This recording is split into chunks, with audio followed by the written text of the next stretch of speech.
नमस्कार, मैं हूं आपके साथ प्रदीप आजाद और एस्ट्रोफैक्ट्स में आपका स्वागत है। दोस्तों, अक्सर हम लोग सुनते हैं कि जीवन की गाड़ी चलाने के लिए दो पहियों की जरूरत होती है।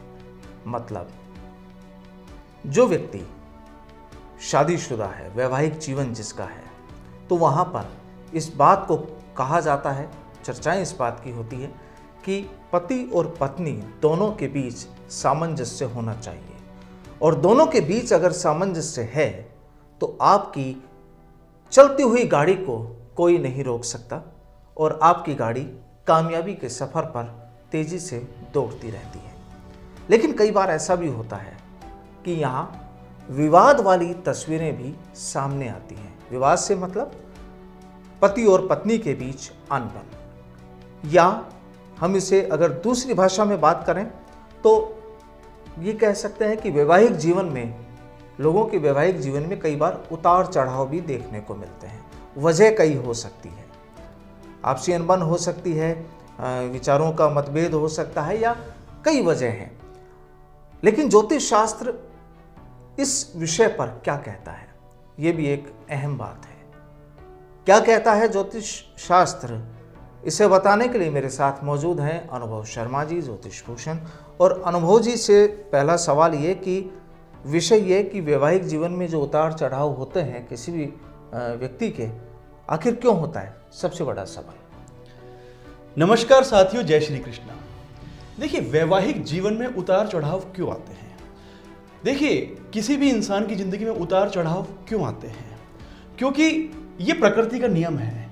अगर चढ़ाव आएगा तो उतार भी आएगा, और उतार आएगा उसके बाद चढ़ाव भी आएगा। लेकिन जहाँ तक आजकल पिछले काफ़ी टाइम से हम देख रहे हैं कि कुछ ज़्यादा ही इस चीज़ में बहुत बदलाव आ गया है। उसकी दो मुख्य वजह हैं।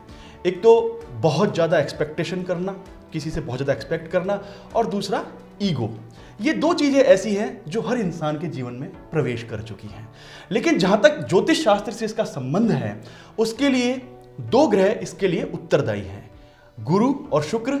इन पर राहु और शनि का प्रभाव। देखिए, गुरु और शुक्र पर जब राहु और शनि का प्रभाव पड़ता है तो इस प्रकार की समस्याएं उनके जीवन में आनी शुरू हो जाती हैं। और अगर समय रहते हुए इन समस्याओं को नहीं चेता गया, इनको नहीं सुलझाया गया, तो यह बहुत ही बड़ा रूप ले लेती हैं। आज मैं आपको कुछ ऐसी 2-3 टिप्स बताऊंगा कि जिससे आप इन चीज़ों से निजात पा सकते हैं और आपका वैवाहिक जीवन बहुत ही सुगम बन सकता है। देखिए, जहाँ तक बात करते हैं बृहस्पति ग्रह की। देखिए, बृहस्पति ग्रह यदि किसी पाप ग्रह से अगर दृष्टि संबंध रख रहा हो या किसी दुष्भाव में बैठा हो, तो उसके लिए जातक को बृहस्पतिवार का व्रत शुरू कर देना चाहिए, या उसको हर पूर्णमासी का व्रत जरूर करना चाहिए।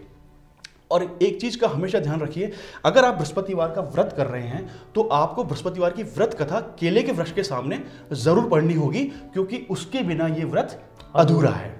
आप उस समय पीली चीज़ों का दान कर सकते हैं, और किसी शुक्ल पक्ष के किसी भी बृहस्पतिवार को आप शहद और गुड़ से बनी हुई वस्तु का दान कर सकते हैं।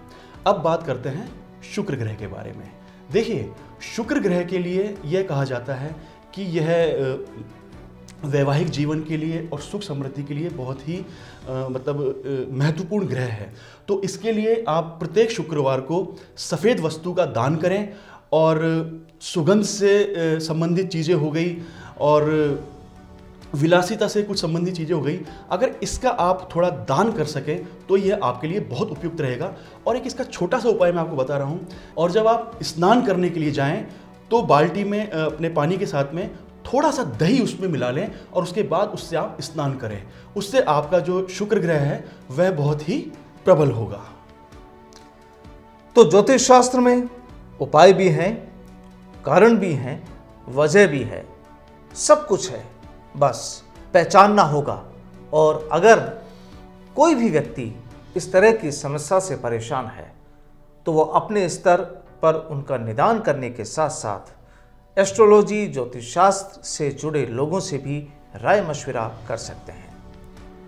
आपको ये प्रोग्राम कैसा लगा? आप अपनी राय हमें कमेंट बॉक्स के जरिए जरूर बताइए। हमें रहेगा इंतजार। कल फिर नए विषय के साथ मिलेंगे, तब तक के लिए नमस्कार।